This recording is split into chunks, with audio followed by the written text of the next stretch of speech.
Hello all big பாஸில் இப்போ அன்எக்ஸ்பெக்டடான ஒரு ப்ரோமோ வந்திருக்கு. என்னென்னு பார்த்தீங்கன்னா எஃப்ஜே வர்சஸ் கமருதீன். ஸோ பெரிய ஒரு சண்டை நடக்குது. இதுவும் பாரு கமருதீன் விஷயத்தை பற்றி தான் வருது. இந்த வீட்டில் எல்லாரும் தான் தப்பு பண்ணியிருக்கோம், ஆனால் கமருதீனும் பாருவும் மட்டும் பண்ணாதான் எல்லாரும் பேசுகிறீங்கன்னு சொல்லிட்டு கமருதீன் சொல்லியிருக்காரு. ஸோ அதுக்கு எஃப்ஜே சொல்லியிருக்காங்க, எல்லாரும் தான் பேசுகிறாங்க, ஆனால் நீங்கள் பண்ணுற அளவுக்குலாம் நாங்கள் பண்ணலன்னு சொல்லிட்டு எஃப்ஜே சொல்கிறாங்க. என்னடா சீனா போடுறேன்னு சொல்லிட்டு கமருதீன் கேட்குறாங்க. ஆமாம் சீனை தான் போடுறேன்னு சொல்லிட்டு எஃப்ஜேயும் பதில் சொல்கிறாங்க. இந்த சண்டை என்ன ஆகுது, ஒரே பீப்பாக போயிட்டுருக்கு.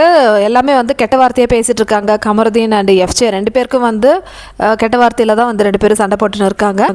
இது என்னடா இது நம்ம லிஸ்ட்லேயே இல்லை அந்த மாதிரி இருந்தது இந்த சண்டை பார்க்கும்போது.